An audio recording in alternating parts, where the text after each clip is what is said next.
আমাদের এই যে ক্যালকুলেশন গুলো করি, আমার মৃত্যুর কতদিন পরে ফিরে আসবো, কতদিন পরে আমি চলে যাব, ইত্যাদি ইত্যাদি, এই সমস্ত করতে গিয়ে আমরা দেখছি তাওইজম, যেটা আমাদের চায়নার একটা ধর্ম, সেখানে বলছেন যে জন্মই শুরু নয়, মৃত্যুই শেষ নয়। এটা খুব লক্ষ্য করলে দেখা যাবে যে আমাদের ভারতবর্ষে যে জ্ঞানটা, সেটি ওই অঞ্চলে প্রায় সর্বত্র, এশিয়ার মধ্যে সর্বত্র ছিল। এখন আফ্রিকাতে ছিল কিনা জানা যায় না, কিন্তু ইউরোপে ছিল না। কেন?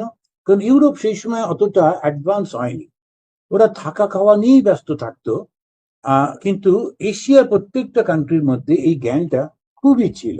তো চায়নার মধ্যেও আমরা দেখতে পাই, birth is not the beginning, death is not the and.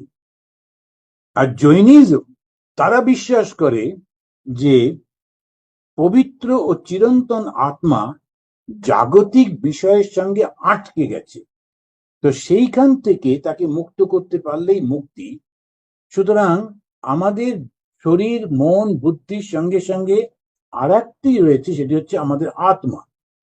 আমরা শরীরটাকে জানি, মনটাকে চিনি, বুদ্ধিটাও বুঝতে পারি, কিন্তু আত্মাটাকে আমরা ঠিক জানি না, ধরতে পারি না। অথচ ওটা না থাকলে কোনো কিছুই থাকে না। যে যখন আমি মারা যাই, আমার সমস্ত শরীরের অঙ্গ প্রত্যঙ্গগুলো থাকে, তাহলে আমি মারা যাই কি করে? কোনটা চলে গেল?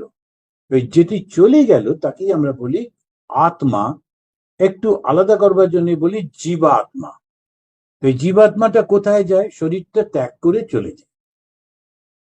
এখানে উনি বলছেন যে জীবাত্মাটা এই আটকে থাকে কেন?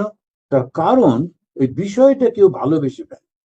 কোন বিষয়? এই জগতের এই যে পাঁচটা বিষয় আছে, রূপ, রস, শব্দ, স্পর্শ, গন্ধ, এই পাঁচটা বিষয় কেউ ভালোবেসে ফেলে বলে ও ওইখানেতে আটকে যায়, ওখানেই ঘুরতে থাকে।